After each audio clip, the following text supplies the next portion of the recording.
GeM TV நேயர்களுக்கு அன்பு வணக்கங்களை கூறிக்கொண்டு வழக்கம் போல் விநாயகப் பெருமானை வணங்கி இன்றைய 12 ராசிகளுக்கான பலன்கள். இன்று 18/4/2025 சித்திரை மாதம் 5ஆம் நாள், விஸ்வாவசு வருடம், வெள்ளிக்கிழமை. அற்புதமான சுபமான நாள். இன்றைய ஆதிக்க கிரகம் சுக்கிர பகவான். இன்று நாம் வழிபட வேண்டிய தெய்வம் மகாலட்சுமி தாயாரையும் அம்பாளையும் வணங்க வேண்டும். இன்றைக்கு நல்ல சுபமுகூர்த்த நாள். இன்றைய நாளிலே மன வாழ்க்கையிலே அடியெடுத்து வைக்கின்ற தம்பதிகளுக்கெல்லாம் நம்முடைய பரிபூர்ணமான ஆசீர்வாதங்கள் 16 பேரும் பெற்று பெருவாழ்வு வாழ ஜெம் டிவியின் சார்பாக ஆசீர்வாதங்களை தெரிவித்துக் கொள்கின்றோம். இன்றைய சூரிய உதயம் காலை 5:55 சூரிய அஸ்தமனம் மாலை 6:22 இன்றைய நல்ல நேரம் காலை 9:30 முதல் காலை 10:30 வரை, மாலை 4:30 முதல் மாலை 5:30 வரை. இன்றைய ராகு காலம் காலை 10:30 முதல் மதியம் 12 வரை, யமகண்டம் மதியம் 3 முதல் மாலை 4:30 வரை, குளிகை நேரம் காலை 7:30 முதல் காலை 9 வரை. இன்றைய சுபகோரை சுக்கிரகோரை நேரம் காலை 6 முதல் 7 வரை, இரவு 8 முதல் 9 வரை. இன்றைய நட்சத்திரம் இன்று காலை 6:02 வரை கேட்டை, அதன் பின்பு மூல நட்சத்திரம். இன்றைய திதி இன்று மதியம் 2:26 வரை தேய்பிறை பஞ்சமி, அதன் பின்பு சஷ்டி திதி வருகின்றது. முருகப்பெருமானை வணங்க வேண்டும். இன்றைய சந்திராட்டமம் இன்று காலை 6:02 வரை பரணி நட்சத்திரத்துக்கு சந்திராட்டமம், அதன் பின்பு கிருத்திகை நட்சத்திரத்துக்கு சந்திராட்டமம்.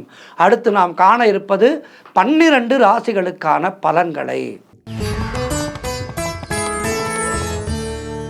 மேஷ ராசி அன்பர்களே, இன்று சந்திரன் உங்கள் ராசிக்கு 9ஆம் இடத்திலே, உங்களுடைய ராசி அதிபதி செவ்வாய் ராசிக்கு 4ஆம் இடத்திலே. இன்றைய நாள் மிக மிக அற்புதமான நாளாக உங்களுக்கு இருக்கின்றது. சகல பாக்கியங்களும் கிடைக்கக்கூடிய நல்ல நாள். உடல் ஆரோக்கியம் சிறப்பாக இருக்கும். சிலருக்கு வீடு வண்டி வாகன மாற்றம் உண்டாகும். கடன் பிரச்சனைகள் முற்றிலுமாக தீரும். அலுவலகத்திலே புதிய வாய்ப்புகள் வெற்றியை தரும். புதிய தொழில் தொடங்கும் முயற்சி வெற்றியை தரும். காரிய தடைகள் விலகும். குழந்தை பாக்கியத்திற்காக காத்திருக்கின்ற தம்பதிகளுக்கு குழந்தை பாக்கியம் உண்டாகும். திருமணம் போன்ற சுபகாரிய பேச்சுவார்த்தைகள் கைகூடி வரும். நண்பர்கள் உறவினர்கள் மூலம் நல்ல ஆதாயம் உண்டாகும். எதிர்பார்த்த தொகை கைக்கு வரும். மிகச் சிறப்பான நாளாக இன்றைய நாள் மேஷராசினருக்கு இருக்கின்றது. அம்பாள் வழிபாடு செய்யுங்கள், மகாலட்சுமி வழிபாடு செய்யுங்கள், முருகப்பெருமானை வணங்குங்கள். வாழ்த்துக்கள். ரிஷபராசி அன்பர்களே, இன்று சந்திரன் உங்கள் ராசிக்கு 8ஆம் இடத்திலே இருக்கின்றார். உங்களுடைய ராசி அதிபதி சுக்கிரன் ராசிக்கு 11ஆம் இடத்திலே. இன்று நாள் முழுவதும் உங்களுக்கு சந்திராட்டமும். மௌனத்தை கடைபிடிங்கள், கோபத்தை குறைத்து கொள்ளுங்கள். கடன் பிரச்சனை அதிகமாக இருக்கும். உடல் ஆரோக்கியத்திலே கவனம் தேவை. குலதெய்வ வழிபாடு மன அமைதியை தரும். வேலை மாற்றம் ஒரு சிலருக்கு ஏற்படும். மனக்குழப்பமும் பதற்றமும் இருக்கக்கூடிய நாள். கூட்டு தொழிலிலே புதிய முதலீடுகளை தவிர்க்க வேண்டும். வேலை செய்யும் இடத்திலே மற்றவரை பற்றி எதுவும் பேசக்கூடாது. கோபத்தை முற்றிலுமாக தவிர்க்க வேண்டிய நாள். புதிதாக கடன் வாங்காதீர்கள், நீங்களும் கடன் கொடுக்காதீர்கள். கணவன் மனைவிக்குள் சண்டை சச்சரவுகள் ஏற்பட்டு விலகும். மற்றவரோடு பேசும்போது மிகுந்த கவனம் தேவை. அதனால்தான் சொன்னேன், மௌனத்தை கடைபிடியுங்கள், கோபத்தை குறைத்து கொள்ளுங்கள். அலுவலகத்தில் வேலை பளு அதிகமாக இருக்கும். ஆகவே இன்றைய நாளிலே மௌனத்தை கடைபிடித்து கோபத்தை குறைத்து கொண்டு இறை வழிபாட்டிலே அதிகம் கவனம் செலுத்தி செல்ல வேண்டிய நாள் இன்றைய நாள். ராமநாமத்தை உச்சரித்து கொண்டே இருங்கள். மகாலட்சுமி தாயாரை வணங்குங்கள், முருகப்பெருமானை வணங்குங்கள். வாழ்த்துக்கள். மிதுன ராசி அன்பர்களே, இன்று சந்திரன் உங்கள் ராசிக்கு 7ஆம் இடத்திலே, உங்கள் ராசி அதிபதி புதன் ராசிக்கு 10ஆம் இடத்திலே. ஆகவே இன்றைய நாளிலே திருமண பேச்சுவார்த்தைகளை எடுத்தால் அவை சுபமாக முடியும். மனம் மிகவும் சந்தோஷமாக இருக்கின்ற நாள். கூட்டு தொழிலிலே நல்ல லாபங்கள் வருகின்ற நாள். எதிலும் வெற்றி உண்டாகும். கணவன் மனைவிக்குள் இருந்து வந்த பிரச்சனைகள் எல்லாம் தீரும். புதிய வேலை வாய்ப்புகள் ஒரு சிலருக்கு உண்டாகும். நினைத்த காரியம் அனைத்தும் நல்லபடியாக நடக்கக்கூடிய நல்ல நாள். வீடு வண்டி வாகன யோகம் உண்டாகும். செய்யும் செயலிலே பெயரும் புகழும் கிடைக்கின்ற நாள். அலுவலகத்திலே சம்பள உயர்வு பதவி உயர்வு போன்றவை கிடைக்கும். சுபகாரியங்கள் நடைபெறக்கூடிய நல்ல நாள். நண்பர்கள் உறவினர்களால் ஆதாயம் உண்டாகும். சிறப்பான நாள் இன்று. மகாலட்சுமி தாயாரை வணங்குங்கள், அம்பாளை வணங்குங்கள். வாழ்த்துக்கள். கடகராசி அன்பர்களே, இன்று சந்திரன் உங்கள் ராசிக்கு 6ஆம் இடத்திலே. ஆகவே இன்றைய நாளிலே ஒரு சிலருக்கு வேலை மாற்றம் ஏற்படும். கூட்டு தொழில் செய்பவர்களுக்கு கூட்டாளிகளோடு மன வருத்தங்கள் உண்டாகலாம், கவனமாக இருங்கள். குலதெய்வ வழிபாடு மன அமைதியை தரும். காரிய தடைகள் ஏற்பட்டு விலகுகின்ற நாள். அலுவலகத்திலே வீண் வாதங்களை எல்லாம் தவிர்க்க வேண்டிய நாள். உடல் ஆரோக்கியத்திலே எச்சரிக்கையாக இருக்க வேண்டும். குடும்பத்திலே கணவன் மனைவிக்குள் சண்டை சச்சரவுகள் ஏற்பட்டு விலகும். வீடு வண்டி சம்பந்தமான விரய செலவுகள் சிலருக்கு ஏற்படலாம். திருமணம் போன்ற சுபகாரிய பேச்சுவார்த்தைகள் சற்று தாமதமாகும். உடல் உழைப்பு அதிகமாக இருக்கும், வருமானம் குறைவாக இருக்கும். நண்பர்கள் உறவினர்கள் மூலம் அனுகூலம் உண்டாகும். தொழில் மற்றும் வியாபாரத்திற்காக புதிய முதலீடுகளை புதிய முயற்சிகளை முற்றிலும் தவிர்க்க வேண்டிய நாள் இன்றைய நாள். கவனமாக இருக்க வேண்டும் மொத்தத்திலே. ஆகவே கவனமாக இருங்கள், கோபத்தை குறைத்து கொள்ளுங்கள், மௌனத்தை கடைபிடியுங்கள். முருகப்பெருமானை வணங்குங்கள், அம்பாளை வணங்குங்கள், மகாலட்சுமியை வணங்குங்கள். வாழ்த்துக்கள். சிம்மராசி அன்பர்களே, இன்று சந்திரன் உங்கள் ராசிக்கு 5ஆம் இடத்திலே, உங்கள் ராசி அதிபதி சூரியன் ராசிக்கு 9ஆம் இடத்திலே. ஆகவே இன்றைய நாளிலே குழந்தை பாக்கியத்திற்காக காத்து கொண்டிருந்த ஏங்கிக் கொண்டிருந்த தம்பதிகளுக்கு குழந்தை பாக்கியம் உண்டாகும். பெயரும் புகழும் அதிகமாக கிடைக்கக்கூடிய நாள். சுப காரியங்கள் கைகூடி வருகின்ற நாள். புதிய வேலை வாய்ப்புகள் உண்டாகும். தொழில் மற்றும் வியாபாரத்திலே நல்ல லாபம் உண்டாகும். கடன் பிரச்சனைகள் முற்றிலுமாக ஒரு முடிவுக்கு வரும். பதவி உயர்வோடு வேலை மாற்றம் ஒரு சிலருக்கு ஏற்படும். திடீர் பணவரவு உண்டாகும். தொழிலிலே நல்ல லாபம் ஏற்படும். திருமண பேச்சுவார்த்தைகள் சுபமாக முடியும். குடும்ப ஒற்றுமை சந்தோஷத்தை தரும். குழந்தைகளால் மகிழ்ச்சி உண்டாகும். சுபவிரயங்கள் ஏற்படக்கூடிய அற்புதமான நாள். ஆகவே இன்றைய நாளிலே மகாலட்சுமி தாயாரை வணங்குங்கள். வாழ்த்துக்கள். கன்னிராசி அன்பர்களே, இன்று சந்திரன் உங்கள் ராசிக்கு 4ஆம் இடத்திலே, உங்கள் ராசி அதிபதி புதன் ராசிக்கு 7ஆம் இடத்திலே. ஆகவே இன்றைய நாளிலே சொந்த நிலம் வாங்குவதற்கான முயற்சிகளை செய்வீர்கள். அதிலே வெற்றி பெறுவீர்கள். ரியல் எஸ்டேட் வேலை செய்பவர்களுக்கெல்லாம் நல்ல லாபம் வருகின்ற நாளாக இன்றைய நாள் இருக்கின்றது. உங்களுடைய காரியங்கள் அனைத்தும் கைகூடும். பண வரவு அதிகரிக்கும். உத்தியோகத்திலே சம்பள உயர்வு, பதவி உயர்வு, இடமாற்றம் போன்றவை ஏற்படும். திருமண பேச்சுவார்த்தைகளை துவங்கினால் அது நல்லபடியாக முடியும். புது வண்டி வாங்கும் யோகம் உண்டாகும். நண்பர்கள் உறவினர்களால் ஆதாயம் உண்டாகும். தாய்வழி சொத்துக்கள் கைக்கு வரும். உங்களுடைய எண்ணமெல்லாம் ஈடேறுகின்ற அற்புதமான நாள். குலதெய்வ வழிபாடு அனுகூலத்தை தரும். கணவன் மனைவியிடையே ஒற்றுமை அதிகரிக்கும். மொத்தத்தில் இன்றைய நாள் சிறப்பான நாளாக இருக்கின்றது. மேலும் வெற்றிகளை பெறுவதற்கு மகாலட்சுமி தாயாரை வணங்குங்கள். வாழ்த்துக்கள். துலாம் ராசி அன்பர்களே, இன்று சந்திரன் உங்கள் ராசிக்கு 3ஆம் இடத்திலே இருக்கின்றார். உங்களுடைய ராசி அதிபதி சுக்கிரன் ஆகப்பட்டவர் ராசிக்கு 6ஆம் இடத்திலே. ஆகவே இன்றைய நாளிலே முயற்சிகளில் எல்லாம் வெற்றி கிடைக்கும். இளைய சகோதரர்கள் மூலம் அனுகூலம் உண்டாகும். பிரிண்ட் மீடியா மற்றும் ஷேர் மார்க்கெட்டிலே வேலை பார்ப்பவர்களுக்கெல்லாம் லாபகரமான நாளாக இருக்கும். கூட்டு தொழிலிலே நல்ல லாபங்கள் வரக்கூடிய நாள். வேலை இல்லாதவர்களுக்கு நல்ல வேலை கிடைக்கும். பொருள் வரவு, தனலாபம் அதிகரிக்கும். திடீர் அதிர்ஷ்டம் சிலருக்கு ஏற்படும். தந்தை உறவு வழியிலே நல்ல அனுகூலம் உண்டாகும். உடல் ஆரோக்கியத்திலே நல்ல முன்னேற்றம் உண்டாகும். கடன் தொல்லைகள் விலகும். நண்பர்கள் உறவினர்கள் மூலம் எதிர்பார்த்த உதவிகள் கிடைக்கும். வேலையிலே இருந்து வந்த பிரச்சனைகள் எல்லாம் சரியாகும். மொத்தத்தில் இன்றைய நாள் சிறப்பான நாள். மேலும் வெற்றிகளை பெறுவதற்கு, பலன்களை பெறுவதற்கு மகாலட்சுமி தாயாரை வணங்குங்கள். வாழ்த்துக்கள். விருச்சிக ராசி அன்பர்களே, இன்று சந்திரன் உங்கள் ராசிக்கு 2ஆம் இடத்திலே இருக்கின்றார். உங்களுடைய ராசி அதிபதி செவ்வாய் ராசிக்கு 9ஆம் இடத்திலே இருக்கின்றார். ஆகவே இன்றைய நாளிலே உங்களுக்கு ஒரு சிலருக்கு திருமணம் நிச்சயமாகும். அதாவது திருமண வயதிலே இருப்பவர்களுக்கு திருமணம் நிச்சயமாகும். உறவினர்களோடு இருந்து வந்த மன வருத்தங்கள் தீரும். தொழில் மற்றும் வியாபாரத்திலே நல்ல முன்னேற்றம் உண்டாகும். அலுவலகத்திலே இருந்து வந்த நெருக்கடிகள் குறையும். கடன் பிரச்சனை தீரும். பொருளாதாரம் திருப்திகரமாக இருக்கும். அவரவர்களுடைய வயதுக்கேற்ப நல்லது நடக்கும். வாழ்க்கை துணையால் நல்ல மகிழ்ச்சி உண்டாகும். பழைய பாக்கிகள் வசூலாகும். காரிய வெற்றிகள் உண்டாகும். குலதெய்வ வழிபாடு வெற்றியை தரும். எதிர்பார்த்த பணியிட மாற்றம் கிடைக்கும். மொத்தத்தில் இன்றைய நாள் மிக சிறப்பான நாள். மகாலட்சுமி தாயாரை வணங்கி மேலும் நற்பலன்களை பெறுங்கள். வாழ்த்துக்கள். தனுசு ராசி அன்பர்களே, இன்று சந்திரன் உங்கள் ராசியிலேயே இருக்கின்றார். உங்களுடைய ராசி அதிபதி குருவாகப்பட்டவர் ராசிக்கு 6ஆம் இடத்திலே இருக்கின்றார். ஆகவே இன்றைய நாளிலே புதிய முயற்சிகள் வெற்றியை தரும். உங்களுடைய லட்சியம் நிறைவேறும். உடல் ஆரோக்கியத்திலே திருப்திகரமான ஒரு முன்னேற்றம் இருக்கும். பண வரவு அதிகரிக்கும். பொருளாதாரம் திருப்திகரமாக இருக்கும். தொட்டதெல்லாம் பொன்னாகக்கூடிய அற்புதமான நாள். கடன் பிரச்சனைகள் எல்லாம் ஒரு முடிவுக்கு வரும். நினைத்ததெல்லாம் நல்லபடியாக நடக்கக்கூடிய நாள். வேலை இல்லாதவர்களுக்கு வேலை கிடைக்கும். நண்பர்கள் மூலம் உறவினர்கள் மூலம் எதிர்பார்த்த அனுகூலம் கிடைக்கும்.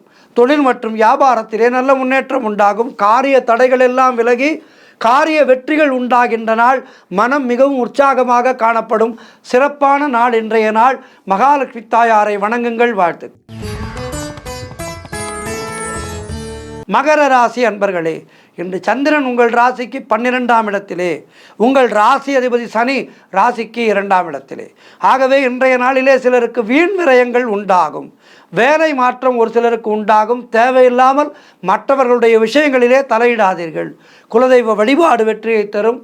உடல் ஆரோக்கியத்திலே கவனம் தேவை. வீண் வாக்குவாதங்களை எல்லாம் தவிர்த்து மௌனத்தை கடைபிடிக்க வேண்டிய நாள். தொழில் சம்பந்தமான புதிய கடன் எதுவும் வாங்காதீர்கள். நீங்களும் கடன் கொடுக்காதீர்கள். மேலதிகாரிகளால் நெருக்கடிகள் உண்டாகும். ஆகவே வேலை செய்யும் இடத்திலே மிக கவனமாக இருங்கள். பொருளாதாரம் நெருக்கடியாக இருக்கும். மகாலட்சுமி தாயாரை வணங்குங்கள். மகாலட்சுமி அஷ்டகம் சொல்லுங்கள். நமஸ்தேஸ்து மகாமாயே ஸ்ரீபீடே சுரபூஜிதே சங்கு சக்கர கிருதாஹஸ்தே மகாலட்சுமி நமோஸ்துதே. இந்த மகாலட்சுமி அஷ்டகத்தை சொல்லி வர வாழ்க்கையிலே நல்ல ஒரு பலன் ஏற்படும். ஆகவே இன்றைய நாளிலே அதனை சொல்லுங்கள். மௌனத்தை கடைபிடியுங்கள். கோபத்தை குறைத்து கொள்ளுங்கள். வாழ்த்துக்கள். கும்பராசி அன்பர்களே, இன்று சந்திரன் உங்கள் ராசிக்கு 11ஆம் இடத்திலே, உங்கள் ராசி அதிபதி சனியோ ராசியிலேயே இருக்கின்றார். ஆகவே வெளிநாட்டு வேலைக்கான முயற்சிகளை செய்து கொண்டிருந்தீர்கள் என்றால் அது உறுதியாகும். மூத்த சகோதரர்கள் மூலம் ஆதாயம் உண்டாகும். காரிய தடைகள் எல்லாம் விலகி காரிய வெற்றிகள் உண்டாகும். உடல் ஆரோக்கியத்திலே நல்ல முன்னேற்றம் உண்டாகும். வீடு வண்டி வாகன மாற்றம் ஏற்படும். எடுக்கும் முயற்சிகளிலெல்லாம் வெற்றி கிடைக்கின்ற அற்புதமான நாள். எதிர்பார்த்த பணம் கைக்கு வரும். சுபகாரியங்கள் நடக்கக்கூடிய அற்புதமான நாளாக இருக்கின்றது. உழைப்புக்கு ஏற்ற ஊதியம் கிடைக்கும். தொழில் செய்வோருக்கு நல்ல முன்னேற்றம் உண்டாகும். கடன் பிரச்சனைகள் தீரும். நண்பர்கள் மூலமும் உறவினர்கள் மூலமும் அனுகூலம் உண்டாகின்ற நாள். சிறப்பான நாள் இன்றைய நாள். நீங்களும் இன்றைய நாளிலே மகாலட்சுமி தாயாரை வணங்குங்கள். மேலும் நற்பலன்களை பெறுங்கள். வாழ்த்துக்கள். மீனராசி அன்பர்களே, இன்று சந்திரன் உங்கள் ராசிக்கு 10ஆம் இடத்திலே, உங்கள் ராசி அதிபதி குருவாகப்பட்டவர் ராசிக்கு 3ஆம் இடத்திலே. இன்று அரசு சம்பந்தமான ஆதாயங்கள் உண்டாகும். ஒரு சிலருக்கு வீடு வண்டி வாகன வகையிலே சுப செலவுகள் உண்டாகும். தாய் வழி சொந்தங்களின் உதவிகள் கிடைக்கும். கணவன் மனைவியிடையே நல்ல ஒற்றுமை ஏற்படும். வீடு வண்டி வாகன யோகம் உண்டாகும். திருமணம் போன்ற சுபகாரிய பேச்சுவார்த்தைகள் இனிதே முடியும். மனம் சந்தோஷமாக இருக்கின்ற நாள். வீடு கட்டுவதற்கான முயற்சிகளிலே வெற்றி கிடைக்கும். பொருளாதாரம் திருப்திகரமாக இருக்கும். உடல் ஆரோக்கியம் நன்றாக இருக்கும். உத்தியோக வகையிலே எதிர்பார்த்த இடமாற்றம் ஏற்படும். எதிர்பார்த்த பணம் கைக்கு வந்து சேரும். மொத்தத்தில் இன்றைய நாள் எல்லா கிரகங்களும் உங்களுக்கு நன்மை செய்ய மிக சிறப்பான நாளாக இருக்கின்றது. லக்ஷ்மி கடாட்சம் உருவாகின்ற நாளாக இருக்கின்றது. மகாலட்சுமி தாயாரை வணங்குங்கள். வாழ்த்துக்கள். 12 ராசியிலும் இன்றைய நாளிலே மகாலட்சுமி தாயாரையும் முருகப்பெருமானையும் வணங்கி நலம் காணுங்கள். அனைவருக்கும் நல்லதே நடக்க பிரார்த்திக்கின்றேன். நன்றி, வணக்கம். குருப்யோ நமக. இன்றைய ஆன்மீக தகவல். பௌர்ணமிகளிலே மிக முக்கியமான பௌர்ணமி சித்ரா பௌர்ணமி. இந்த சித்ரா பௌர்ணமி நல்ல நாள் என்பது எல்லா விதமான வழிபாடுகளுக்கும் மிக சிறப்பான நாளாக இந்த நாள் கருதப்படுகின்றது. அமாவாசையில் எப்படி ஆடி அமாவாசை, மாசி அமாவாசை, புரட்டாசியிலே வருகின்ற மகாலய அமாவாசை மிக சிறப்பானதாக கருதப்படுகின்றதோ, அதுபோல பௌர்ணமிகளிலே மாசி பௌர்ணமி மிகவும் விசேஷமாகவும், இந்த சித்ரா பௌர்ணமி மிகவும் விசேஷமாகவும், ஆடி மாத பௌர்ணமி மிகவும் விசேஷமாகவும் கருதப்படுகின்றது. இப்போது நாம் சித்திரை மாதத்திலே இருக்கின்றோம். இந்த மாதம் வர இருக்கின்ற பௌர்ணமி சித்ரா பௌர்ணமி. இந்த சித்ரா பௌர்ணமி முழு நிலவு நாளிலே எல்லா தெய்வங்களுக்கும் உகந்த அந்த நாளிலே விரதம் இருந்து சரியான முறையிலே வழிபாடுகளை செய்தால் நம்முடைய உலகியல் வாழ்க்கையிலே இருக்கின்ற சகல பிரச்சனைகளும் நீங்கி சௌபாகியமாக வாழலாம். அதற்காகத்தான் முன்கூட்டியே இந்த பதிவு ஜெம் டிவி வாயிலாக உங்களுக்கு சொல்கின்றோம். சித்ரா பௌர்ணமி நாளிலே பாவ புண்ணிய கணக்குகளை எழுதுகின்ற சித்திரகுப்தருக்கு உகந்த நாளாக இந்த நாள் கருதப்படுகின்றது. சித்திரகுப்தர் கோவில் காஞ்சிபுரத்திலே பஸ் நிலையத்துக்கு அருகிலேயே இருக்கின்றது. அருமையான கோயில். இந்த கோவிலுக்கு சென்று வழிபாடு செய்து வாருங்கள். சித்திரகுப்தர் என்பவர் கேதுவின் அதிதேவதையாக விளங்குபவர். கேதுவால் விளையக்கூடிய தோஷங்களை நீக்கி அருள்பாலிக்கக்கூடியவர் சித்திரகுப்தர். ஆகவே கேது தோஷம் இருப்பவர்கள் இந்த நாளிலே சித்திரகுப்தரை வணங்கி விரதம் இருப்பது கேது தோஷத்தினுடைய தீய விளைவுகளை நமக்கு குறைத்து அதன் மூலம் நன்மையை ஏற்படுத்தும். தோஷங்களினால் வருகின்ற கெடு பலன்கள் நீங்கி நற்பலன்களை நமக்கு தரும். ஆகவே அந்த பூஜையை எப்படி செய்வது என்பதை பார்க்கலாம் வாருங்கள். சித்ரா பௌர்ணமி நாளிலே மாலை நேரத்திலே இந்த பூஜையை செய்து வழிபடுவது வழக்கம். சித்ரா பௌர்ணமி அன்று அதிகாலையே எழுந்து குளித்து விளக்கேற்றி தெய்வங்களை வழிபட்டு விரதத்தை தொடங்க வேண்டும். பூஜை அறையை மிக சுத்தமாக வைத்து கொள்ள வேண்டும்.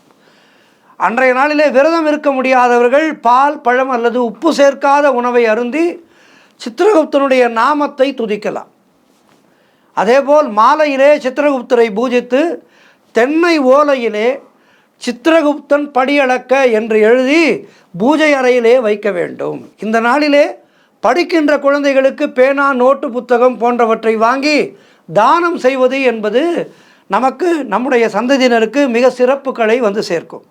அதேபோல் இந்த சித்ரா பௌர்ணமி நாளிலே அளிக்கின்ற தானங்கள், நாம் 10 ரூபாய் கொடுத்தால் அது நமக்கு 100 ரூபாயாக திரும்பி வரும். நாம் அளிக்கின்ற தானங்கள் என்பது நமக்கு மிகப்பெரிய நன்மைகளை ஏற்படுத்துகின்ற தானமாக இருக்கும். ஆகவே சித்ரா பௌர்ணமி நாளிலே நிறைய தானங்களை கொடுக்க வேண்டும்.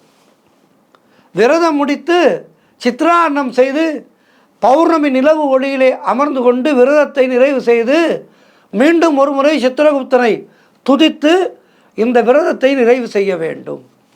இப்படி செய்பவர்களுக்கு வாழ்க்கையிலே அவர்களுக்கு இருக்கின்ற திருமணத் தடை, குழந்தையின்மை தடை, தொழில் ரீதியாக ஏற்படுகின்ற தடை, ஏவல், பில்லி, சூன்யம் போன்றவற்றால் ஏற்படுகின்ற பிரச்சனைகள் இவையெல்லாம் ஒரு நல்ல முடிவுக்கு வரும். இந்த சித்ரா பௌர்ணமி விரத நாளிலே விரதம் இருந்து சித்திரகுப்தனை துதிக்க நமக்கு இப்படிப்பட்ட நன்மைகள் எல்லாம் ஏற்படும் என்பது ஐதீகம்.